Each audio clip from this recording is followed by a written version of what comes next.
दोस्तों एक बार फिर से आपका स्वागत है हमारी वीडियो में। अक्सर कहते हैं कि हिंदुस्तानी बहुत शर्मीले होते हैं। अगर ऐसा वाकई है तो देश की जनसंख्या 1947 में 39 करोड़ थी और अब 2020 में 137 करोड़ कैसे हो गई? वही सबसे पहली बात तो ये है कि हमें ये एक्सेप्ट करना होगा कि बच्चे भगवान के जादू से नहीं, हमारे खुद के निर्णय की वजह से होते हैं। तो सवाल ये है, आखिर बढ़ती हुई जनसंख्या एक समस्या क्यों है? पहले लोगों का ये मानना था कि ज्यादा लोग होंगे तो देश ज्यादा प्रगति करेगा। आप सोचिए, करोड़ों लोग नहीं करोड़ों दिमाग हैं, पर जब देश में 60% नौजवान अजीबोगरीब टिकटॉक बना रहे हैं और बाकी 40% अनजान लोगों से फेसबुक पर पॉलिटिकल डिबेट कर रहा है, तो वही ऐसे में जनसंख्या नियंत्रण करने में ही भलाई है। खैर, मजाक की बात अलग है। देखिए दोस्तों, बढ़ती हुई जनसंख्या एक बहुत ही बड़ी समस्या है।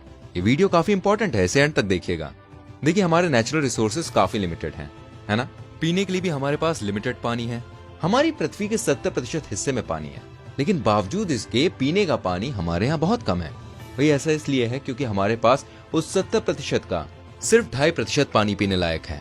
अगर आबादी इसी गति से बढ़ती रही तो हो सकता है बहुत जल्द हमारे पास पीने के लिए पानी ना बचे। बढ़ती आबादी यानी बढ़ता हुआ प्रदूषण। आप जानते ही हैं कि दिल्ली और कानपुर जैसे शहरों में हवा कितनी ज्यादा प्रदूषित हो चुकी है। अगर हमने बढ़ती हुई आबादी की गति कम नहीं की तो हो सकता है हमारे पास सांस लेने के लिए साफ हवा तक न बचे। हमारे पास फॉसिल फ्यूल्स भी गिनती गई हैं, यानी पेट्रोल, डीजल और कोयला बहुत लिमिटेड है। और जिस गति से हम इन फॉसिल फ्यूल्स को ओवर यूज कर रहे हैं, तो ऐसे में भाई रिसर्चर्स का मानना है कि इस पृथ्वी से 2080 तक पेट्रोल खत्म हो जाएगा। हमारे पास जमीन भी लिमिटेड है। 2020 में हमारे पास उतनी ही जमीन है जितनी 1947 में थी। बस इस पे हक अब 39 करोड़ का नहीं बल्कि 137 करोड़ का हो चुका है। इसका मतलब ये है कि हमने आजादी के बाद लगभग 100 करोड़ लोगों के रहने का इंतजाम इतनी ही जमीन पर करना पड़ा। दोस्तों, मुंबई पूरे विश्व की सबसे ज्यादा डेंसली पॉपुलेटेड शहरों में से एक है। मुंबई के 1 स्क्वायर किलोमीटर के एरिया में लगभग 35,000 लोग रहते हैं। जिस तरह से अभी खुद का घर एक गरीब परिवार का सपना है, बढ़ती जनसंख्या की वजह से खुद का घर एक मिडिल क्लास फैमिली का भी सपना बन जाएगा। जिस तरह से हमारी जनसंख्या बहुत तेजी से बढ़ रही है, हमें नए नए प्रोजेक्ट्स बनाने पड़ते हैं, नई बिल्डिंग्स खड़ी करनी पड़ती है। इस वजह से हम हर साल जंगलों को भी साफ करते जा रहे हैं। और दोस्तों, आप तो जानते ही हैं, पेड़ पौधों के बिना हमारा जीवन असंभव है। ज्यादा जनसंख्या होगी तो हमें अन्न का निर्यात भी ज्यादा करना पड़ेगा, जो कि बहुत मुश्किल है। ऐसा ना होने पर डिमांड बहुत ज्यादा बढ़ जाएगी और कम सप्लाई की वजह से खाने पीने की चीजों के दाम एकदम आसमान छूने लगेंगे।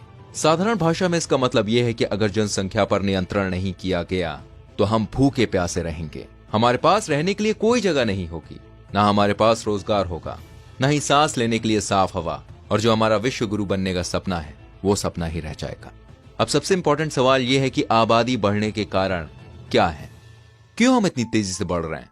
तो सबसे पहले बात यह है कि कुछ सदी पहले स्वच्छता नहीं थी, हेल्थ केयर फैसिलिटीज काफी कमजोर थी और मेडिकल फैसिलिटीज भी काफी खराब थी, जिसकी वजह से अधिकतर बच्चों की मौत पैदा होते ही या फिर कुछ सालों में हो जाती थी। इसलिए हमारे पूर्वज 10-12 बच्चे पैदा करते थे, जिसमें से सिर्फ कुछ ही बड़े होते थे। 1950 के बाद हमने स्वच्छता पर ध्यान देना शुरू किया। साइंस के बढ़ने से बीमारियों का इलाज होने लगा, हर बीमारी की दवाई आने लगी, जिसकी वजह से डेथ रेट यानी कि मृत्यु दर में भारी गिरावट आ गई। पर हमने ज्यादा बच्चे पैदा करने कम नहीं किए और 1950 के बाद हर वर्ष 2 से 3% जनसंख्या में वृद्धि हुई। पर धीरे धीरे लोगों को समझ में आ गई और आज शहरों में ज्यादातर लोग 2 ही बच्चे पैदा करने की सोचते हैं। लेकिन अभी भी सालाना हमारी जनसंख्या में 1.5% की वृद्धि होती है, यानी जो रिसोर्सेज हमें ही कम पड़ रहे हैं उसमें से हर साल 1.5 करोड़ नए लोगों का हिस्सा बढ़ रहा है, जो कि इजराइल, सिंगापुर और दुबई की कुल जनसंख्या के बराबर है। फ्रेंड्स, पॉपुलेशन विस्फोट की दूसरी वजह है चाइल्ड मैरिज और मल्टी मैरिज सिस्टम। भारत में बाल विवाह और मल्टी मैरिज की परंपरा प्रचलित है। शहरों में तो अब कम है, पर गाँव में अभी भी खूब प्रचलित है। शायद इसके कई किस्से आपने खुद अपनी आंखों से देखे होंगे या सुने होंगे। देश की लगभग 60% लड़कियों का विवाह 15 से 20 वर्ष की उम्र में किया जाता है, जिसकी वजह से वो कम उम्र में ही बच्चे को जन्म देती है। चलिए, ये बात मैं आपको एक उदाहरण के तौर पर समझाता हूँ। मान लीजिए एक लड़की है शीतल, जिसकी शादी 16 वर्ष की उम्र में हो गई। शीतल ने 18 वर्ष की उम्र में एक बच्ची को जन्म दिया। शीतल की बच्ची की भी शादी 16 वर्ष में हो जाती है और वो भी 18 साल की उम्र में एक बच्ची को जन्म देती है। अब शीतल की उम्र हो गई 36। शीतल की पोती की भी 16 वर्ष की उम्र में शादी हो जाती है और वो भी 18 वर्ष की उम्र में एक बच्ची को जन्म देती है। अब शीतल की उम्र हो गई 54, यानी 54 वर्षीय शीतल की अब चौथी पीढ़ी ने जन्म ले लिया है। ध्यान से सुनिएगा मैं क्या समझाना चाह रहा हूँ। वहीं अगर शीतल और उसकी बच्ची की शादी 26 वर्ष में होती, 18 साल की जगह या 16 साल की जगह, तो बच्ची कब होती? जी हाँ, 28 या 29 साल में, तो शीतल की तीसरी पीढ़ी का जन्म होता जब शीतल 54 साल की होती, राइट। यानी सिर्फ शीतल की कम उम्र की शादी की वजह से पॉपुलेशन ग्रोथ रेट में 15 से 25% का इंक्रीमेंट देखा जा सकता है। आई होप आप मेरी बात समझ रहे होंगे। साथ में आपको बताना चाहूंगा, अशिक्षा भी पॉपुलेशन विस्फोट की एक वजह है। भारत में लगभग 36% पुरुष और 61% महिलाएं अनपढ़ हैं। ना तो उनको फैमिली प्लानिंग की जानकारी है और ना ही वो बढ़ती हुई आबादी के परिणामों के बारे में जानते हैं। गरीबी के कारण हमारे देश के परिवारों की जनसंख्या में इंक्रीमेंट होता है। स्लम एरिया में रहने वाले लोग अपने बच्चे को पैसा कमाने के लिए टूल या औजार के रूप में इस्तेमाल करते हैं। आप देखते होंगे रोड में निकलने के बाद कैसे छोटे छोटे बच्चे आते हैं। तो ऐसे में क्या होता है, वो जो लोग होते हैं वो हमेशा अपने परिवारों की संख्या बढ़ाने की कोशिश करते हैं। और दोस्तों, भारत में रिफ्यूजीज के लगातार आने के कारण जनसंख्या बहुत अधिक बढ़ गई। भारत के विभाजन के समय पाकिस्तान से 1 करोड़ से अधिक रिफ्यूजीज भारत में आ गए।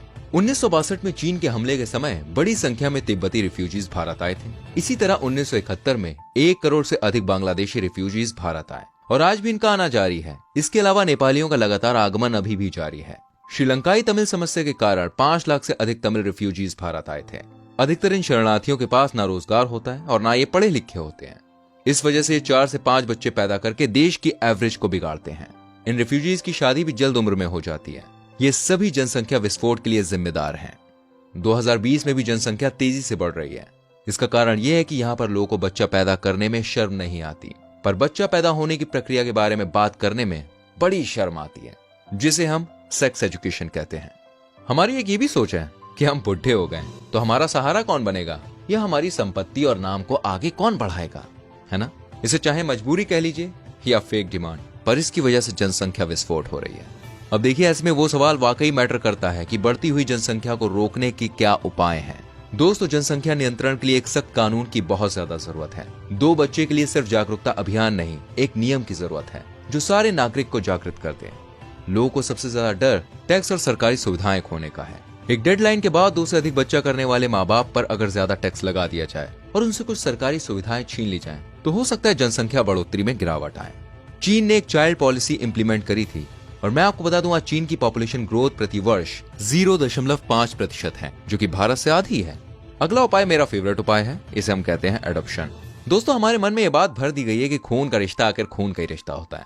अगर हम इस छोटी सी सोच से बाहर आ जाएं और एक अनाथ बच्चे को गोद ले लें, तो उस अनाथ बच्चे की भी जिंदगी बन जाएगी और जनसंख्या में नियंत्रण भी होगा। यकीन मानिए, मेरे हिसाब से इससे ज्यादा पुण्य का काम कोई नहीं हो सकता। सरकार को उन माँ बाप को टैक्स में कुछ छूट देनी चाहिए और कुछ अधिक सरकारी सुविधाएं देनी चाहिए जो अनाथ बच्चों को गोद लेते हैं।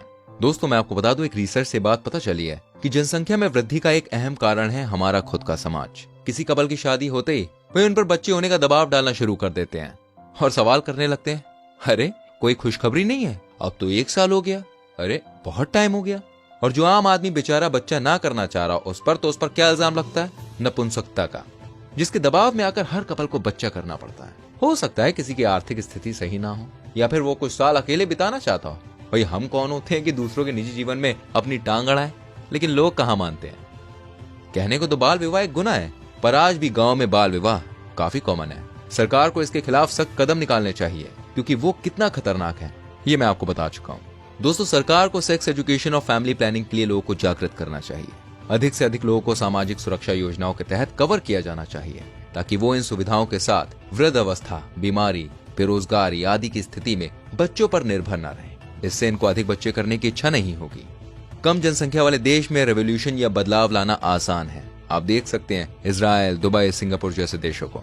इन्होंने काफी कम समय पर बहुत तरक्की की, क्योंकि कोई भी बड़ा कानून या बड़ा बदलाव कम संख्या पर इम्पोज करना आसान है। हमारे देश में कुछ भी बदलाव लाने के लिए 36 तरह के लोगों की अपनी अपनी डिमांड भाई चालू हो जाती है। बड़ी जनसंख्या के ये हिडन प्रॉब्लम्स हैं जो लोग डिस्कस नहीं करते। तो दोस्तों, ये थे कुछ तथ्य पॉपुलेशन विस्फोट के बारे में। कमेंट करके जरूर बताइएगा आपको हमारी ये वीडियो कैसी लगी और क्या कहीं हमने कुछ मिस तो नहीं कर दिया। साथ में ये भी बताइएगा अगली वीडियो हम किस टॉपिक पर बनाएं। इस वीडियो को और लोगों के संग शेयर कीजिएगा ताकि वो जागरूक हों, और ऐसी और वीडियोस को देखने के लिए हमारे पेज को प्लीज लाइक कीजिएगा। मिलता हूं आपसे अगली वीडियो में। Till then, bye bye, take care.